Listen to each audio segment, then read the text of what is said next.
بابا فرمایي چې یریږه ترېنه مه زما افکار اور ورکي دي. یریږه ترېنه مه زما افکار اور ورکي دي، رڼا به درکوي خو سوځېدل به پکې نه وي. او پلو دې د مخ اخلم پښتنې خدا مې واوره. پلو دې د مخ اخلم پښتنې خدا مې واوره، زمری غوندې به ګورې شرمېدل به پکې نه وي. السلام علیکم ګرانو کتونکو، ګرانو مینوالو، فضل امین بهار یم. ما سره کیمرمین دی همدرد شینواري، پروګرام دی د خیبر شاعران. یو ځل بیا ستاسو ته حاضر یم. امید لرم چې روغ جوړ او خوشحاله به یې. ګرانو کتونکو، ګرانو مینوالو، په ننني پروګرام کې نننۍ مرکه کې چې موږ سره کم میلمه یا کم شخصیت ناست دی، نیاز علي خاکسار د هغه نوم دی، د برې پښتونخوا سره تعلق ساتي. دلته په لوړګي سیمه کې ژوند که هغه سره به خبرې اترې کړو، کلامونه به ترې ریکارډ کړو، د ژوند په اړه به تر معلومات کړو. خاکسار صاحب ټولو نه اول پروګرام د خیبر شاعران په پاڼه کې درته هرکلی او ستړي مه شي وایو. ډیره مننه، خوشحاله اوسئ، کور مو باد. او ستاسو هم ډیره زیاته مننه چې ملګري مو سره راټول کړه، د ملاقات موقع مونږ له راکړه او دا زمینه هم برابره کړه چې سره ووینو، زړه خواله وکړو. ډیره مننه. ستاسو یو جهان مننه خاکسار صاحب چې ستاسو دومره مصروفیاتو باوجود موږ سره په ناسته باندې ماده شوئ، موږ سره ناسته وکړه. موږ د ستاسو شکریه ادا کوو. خاکسار صاحب، اولنۍ پوښتنه زموږ دا ده چې ژوند هم څنګه روان دی او څه مصروفیت لرئ تر دې دمه؟ الحمدلله ژوند خو تر دې دمه الله احسان دی، ډېر ښایسته روان دی او ادبي هلو ځلو تر څنګ شخصي کاروبار هم خپل کوو او دغسې ژوند مخ په وړاندې روان دی او راځي. ډیره مننه خاکسار صاحب، که دا را سره زیاته کړئ. که موږ وګورو بلکې موږ کتلي دي چې ستاسو د شعر او د ادب آغاز د لوړګي د خیبر د خاورې نه وکړ، بیا په دې دوران کې تاسو برې پښتونخوا له لاړئ، بیا هم دوباره واپس دلته راتګ وکړ. نو په دې دوران کې ستاسو ادبي فعالیت څنګه او کومه سلسله کې روان وی؟ بالکل، دلته خو چې تر څو پورې زه وم نو په خیبر پښتو ادبي جرګه کې مونږ ادبي فعالیت کوو او 15 ورځنۍ ناستې به مو کولې، تنقیدي غونډې او همدارنګه غټې مشاعرې، وړې مشاعرې د بابا کلیزې او د وخت او حالاتو په مناسبت سره چې څه به پکار وو، څنګه به ملګرو مناسب ګڼله، نو هغسې به مونږ خپلې ادبي هلې ځلې کولې. بیا په دې دوران کې زه خپل وطن ته وکوچېدم، هلته لاړم او هلته ملګري وو او ادبي غونډې وې.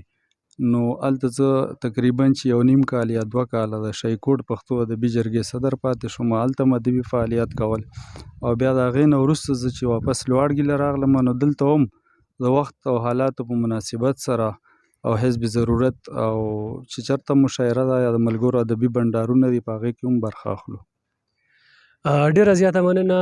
کتونکو مینوالو ته به زه یوه خبره زیاته کړم چې نیاز علي خاکسار صاحب موږ سره نن الله دې نه اخري کوي، خو لوړګي به سیمه، لوړګي به خاوره موږ سره اخرنۍ ورځ ده، نن یې را سره اخري میلمستیا ده. خاکسار صاحب روان دی ډېر لرې سفر باندې، برازیل ته به انشاءالله چې سبا سبا د دوی فلایټ وي. نو خاکسار صاحب په دې اړه باندې ستاسو د ژوند ډېره برخه دلته تېره کړې ده، په لوی سفر باندې روان یې، نو څه تاثرات لرئ؟ نو بالکل به زه خو په یو حواله سره داسې خفه یم چې ملګري نه بیلیږي، یا مطلب دا چې هغه پښتو متل دی چې مرغۍ چې د سیل نه بیلی شي نو اثرات په مرغۍ باندې وي. نو دا رنګه چې ادبي فعالیت مو دلته کړي او ادبي ملګري مو دي او ادبي ناستې مو کړي، نو خامخا لږ ډېر اثرات د خفګان شته، خو بیرته په دې ډاډه یم چې اوس خو هغه پخوانی دور نه دی، بس دنیا هم داسې ده چې ترقي هم شوې ده، ګلوبل ویلیج ده، هر وخت رابطه هم کولی شي او اړیکه هم سړی نیولی شي. نو انشاءالله چې حالات مې نارمل دي، خو البته په ملګرو پسې خامخا لږ ډېر خفه یم. الله دا خفګان په خوشحالۍ باندې بدل کړه. خاکسار صاحب خبرې نه زیاتو، راځو د کلامونو په طرف باندې. نو کتونکو ته، مینوالو ته او د ناستو ملګرو ته یو کلام ډالۍ کړئ. مننه. غزل مطلع عرض ده چې ثاني درس جهان کې د ښکلا نه پېژنمه، ثاني درس جهان کې د ښکلا نه پېژنمه، یو ښکلی هم په څېر د خپل اشنا نه پېژنمه. او زه عشق او مذهب دواړه سره هومره یو منمه، زه عشق او مذهب دواړه سره هومره یو منمه چې فرق د لیلا او لیلا نه پېژنمه. او هم مننه. زه عشق او مذهب دواړه سره هومره یو منمه چې فرق د لیلا او لیلا نه پېژنمه. او هم دومره ډېر ښکاره یې چې هر څه دي همته یې، هم دومره ډېر ښکاره یې چې هر څه دي همته یې، هم پټ هسې هر څه کې چې تا نه پېژنمه.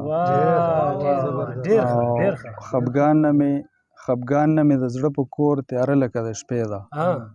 خفګان نه مې د زړه په کور تیاره لکه د شپې ده او سبا ده سپینه ورځ د خو رڼا نه پېژنمه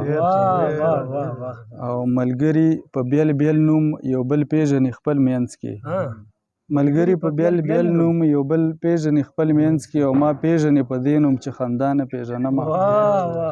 او مکتار زه چې همدومره یې پېژنمه نیازلي چې ښه شاعر دی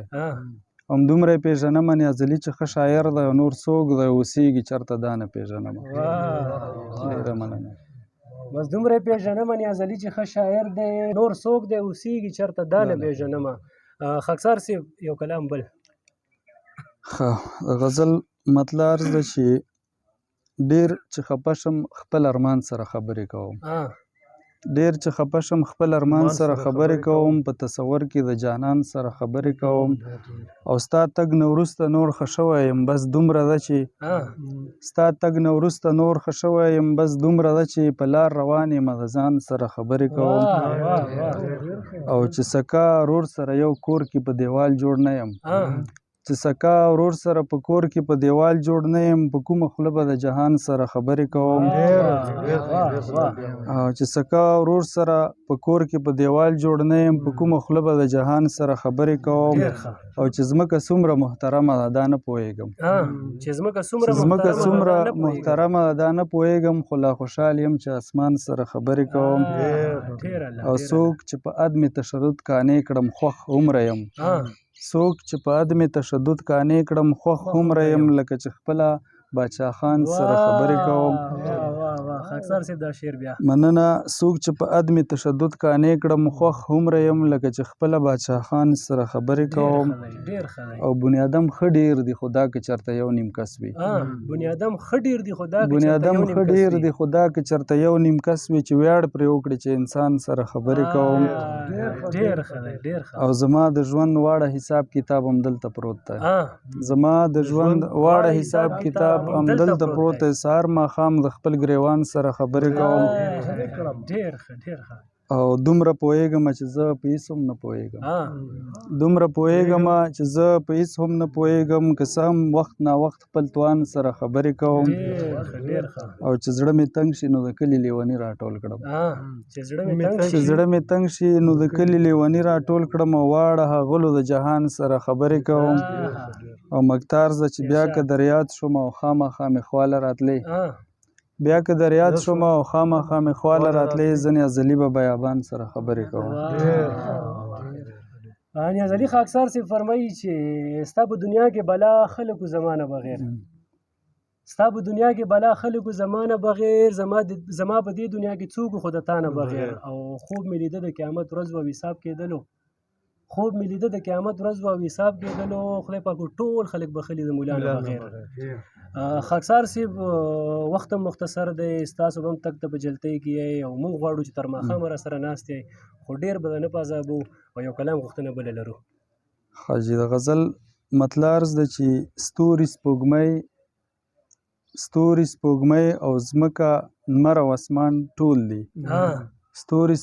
او ځمکه لمر او اسمان ټول دي که ځان یې وپېژندو سم نو د انسان ټول دي او ټول کائنات کې څوک له مانه معتبر نشته دی وروسته له مانه فرښتې دي هم پیریان ټول دي او خیر دی که زه پرې نه پوهېږم چې ذره څه شی دی د دنیا واړه هوښیاران پکې حیران ټول دي او خان او غریب هیڅ فرق نه لري د مرګ په لاره او زړه مې په دې خبره ښه دی چې یو شان ټول دي او د کائنات وړې ذرې نه تر هماج سامو چې څه هم دي په حرکت کې دي روان ټول دي او دې کام 40 کاله جګړو نه عبرت وانخیستو اوس هم په خپل منځ کې په یو بل ظالمان ټول دي او 15 کاله یې د کام په سن زردان هم تیر کړ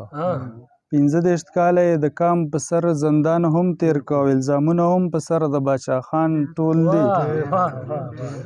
او چې دایرې نه د زه ووتل اسمان ته لاړل چې دایرې نه د زه ووتل اسمان ته لاړل خو چې د زه په جال کې پاتې شول په ځان ټول دي چې دایرې نه د زه ووتل اسمان ته لاړل خو چې د زه په جال کې پاتې شول په ځان ټول دي او زه د دې وخت یو څو د رنګ لیونی هم پیژنم زه د دې وخت یو څو د رنګ لیونی هم پیژنم چې په لاسونو کې واګي د زمان ټول دي او ځینې ازلي ننداره هم ستا په مخ کومه ځینې ازلي ننداره هم ستا په مخ کومه او د جهان ښکلي راته ستا له مخه ګران ټول دي ډېره مننه ډېره مننه ډېر خوندور نیازلي خاکسار صاحب د کلامونو نه پس کتونکو ته مینوالو ته د ناستو ملګرو ته خپل څه پیغام زما پیغام خو ټولو ته دا دی چې څوک مونږ ګوري او زمونږ اواز اوري چې یو بل برداشت کوي او یو بل وزغمئ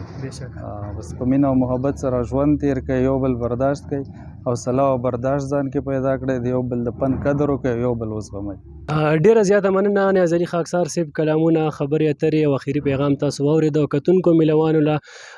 خصوصي غوښتنه لرم چې نیازلي خاکسار صاحب په خپلو دعاګانو کې ډېر یادوي ځکه چې هغه ډېر په لرې سفر باندې روان دی نننۍ مرکه په